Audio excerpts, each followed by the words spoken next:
Kahapon, sinimula na ang Black Friday protest. Sa susunod na linggo, hanggang po sa mga susunod na araw, tayo ay magkakaroon ng mga symbolic na mga pagtitipon. Unti-unti, ngunit tuloy-tuloy. At hindi po natin papayagan na ang boses at mga naratibo at mga pahayag ng mga sindikato sa gobyerno ang siyang mangingibabaw at parabagang walang kasalanan na mabayaran itong mga sindikato kagaya ni Martin Tambaloslos at ni Marcos mismo. Mantakin nyo ang walang hiya na Martin Tambaloslos. Sasabihin niya na pangungunahan niya ang paglaban sa korupsyon. Siya nga ang binabantayan ng taong bayan sapagkat siya mismo ay bantay sa lakay. Sindikato at pasimuno kung bakit ang budget na umupo si Marcos ay puro kasindikatuhan at puro pangiistapa at panluloko ang kanilang ginagawa. So kaya nga, sinimula natin ito, rain or shine, tayo po ay magtitipon dito at upang ang mga mamamayang Pilipino ay ating pukawin, gisingin, upang sila mismo ay mabigyan ng pagkakataon na hindi nila papayagang ang pananahimik ay maging simbolo na pumapayag tayo na ang ating bansa ay pag-aarian at pamumunuan ng mga sindikato at magnanakaw sa gobyerno. Ilabas po ang mahiwagang kasirola na dinonate sa atin. Ma'am Karen, sanang mahiwagang kasirola.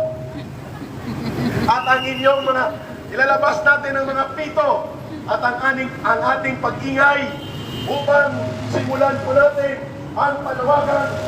Ang sambayanang Pilipino hindi pumapayag na tayo po ay mananahimik sa malawakan at malalim at malubha na panunumbalik ng pangungurakot sa pangunguna ng sindikato na partnership ni Martin Romualdez at ni Marcos mismo. Hindi lamang mga diskaya na mga kontraktor na kriminal, hindi lamang ang DPWH na pugat ng mga sindikato at magnanakaw ang may sala dito.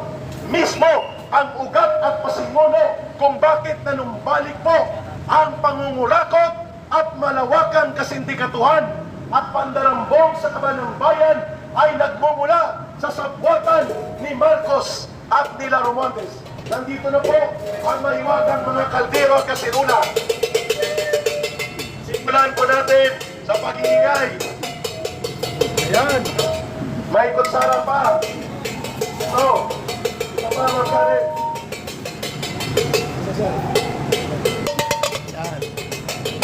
Ito pa. Kape po.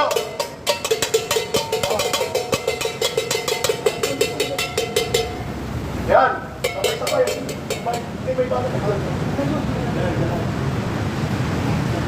Sabay-sabay ha. Dito ka brother. Sa gilid ni Eric. Dali. Nagkuling ko lang ang aking maiwan.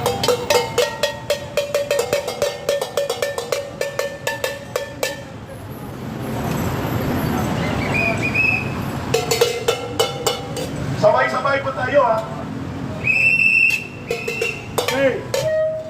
Bilang pagsisimula ng panawagan ng mamamayan, dito tayo sir. Sabay tayo. Galit na po ang sambayanang Pilipino kung kaya mag-iingay tayo sa gitna ng maulan na hapong ito. Ang mamamayang Pilipino ay hindi pumapayag na mananatili po ang mga magnanakaw, mangungulimbat at mga durugo sa gobyerno. At yan ay pinangungunahan ni Marcos at nila Romualdez. Sabay-sabay po tayo ha. Countdown mula sa bilang na 5. 5, 4, 3, 2, 1.